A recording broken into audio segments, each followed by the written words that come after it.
حضرت بلال حبشی رضی اللہ تعالیٰ عنہ کا اسلام اور مسائل۔ بسم اللہ الرحمن الرحیم۔ السلام علیکم ورحمۃ اللہ وبرکاتہ۔ ویڈیو دیکھنے سے پہلے ایک بار درود شریف پڑھ لیجیے۔ اللہم صلی علی محمد النبی الامی وعلی آلہ وسلم تسلیما۔ اور اس کا ثواب حضرت بلال حبشی رضی اللہ تعالیٰ عنہ کو ہدیہ کر دیجیے۔ اللہ پاک ہمیں سننے کی توفیق عطا فرمائے اور اس پر عمل کرنے کی توفیق عطا فرمائے۔ آئیے اپنی ویڈیو کا باقاعدہ آغاز کرتے ہیں۔ بسم اللہ الرحمن الرحیم۔ حضرت بلال حبشی رضی اللہ تعالیٰ عنہ مشہور صحابی ہے جو مسجد نبوی کے ہمیشہ مؤذن رہے۔ شروع میں ایک کافر کے غلام تھے، اسلام لے آئے جس کی وجہ سے طرح طرح کی تکلیفیں دیے جاتی تھی۔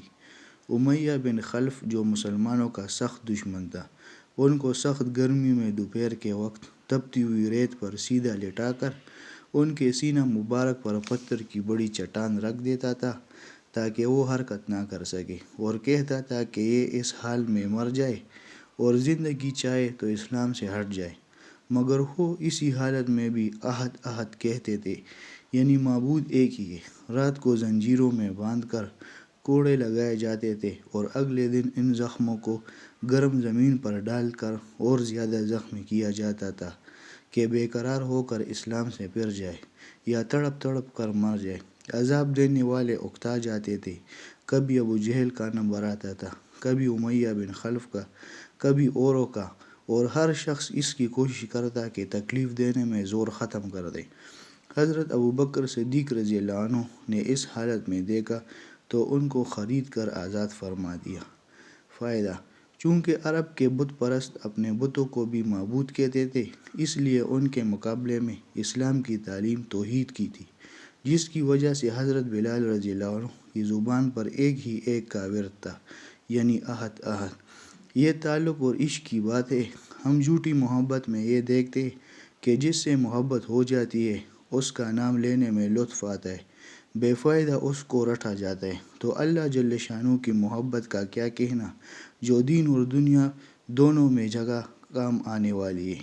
یہی وجہ ہے کہ حضرت بلال رضی اللہ تعالیٰ عنہ کو ہر طرح سے ستایا جاتا تھا، سخت سے سخت تکلیفیں پہنچائی جاتی تھی، مکہ کے لڑکوں کے حوالے کر دیا جاتا تھا کہ وہ ان کو گلی کوچوں میں چکر دیتے پھرے اور یہ تھے کہ احد احد ایک ہی ایک ہے کی رٹ لگاتے تھے۔ اسی کا یہ صلہ ملا کہ پھر حضور علیہ السلام کی دربار مبارک میں مؤذن بنے اور سفر حضر میں ہمیشہ اذان کی خدمت ان کے سپرد ہوئی۔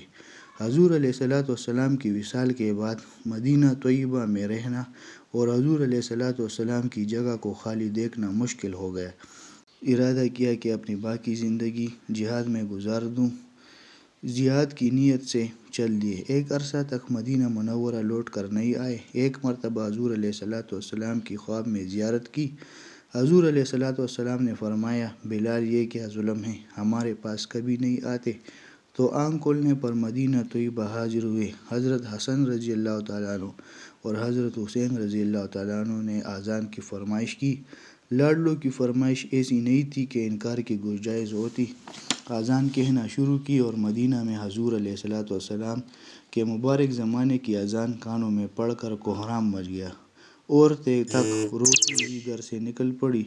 چند روز قیام کے بعد واپس ہوئے اور 20 ہجری کے قریب دمشق میں وصال ہوا۔ اللہ پاک ان کے درجات بلند فرمائے اور ہمیں ان لوگوں کی فیوز اور برکات سے نوازے اور ہمیں ان واقعات کی اصل حقیقت عطا فرمائے اور ہمیں ان نیکان اور صلحاء لوگوں کی اطاعت اور ان کی فرما برداری عطا فرمائے۔ وآخر دعوانا الحمد للہ رب العالمین۔ سبحان ربک رب العزت عما یصفون وسلام علی المرسلین والحمد للہ رب العالمین۔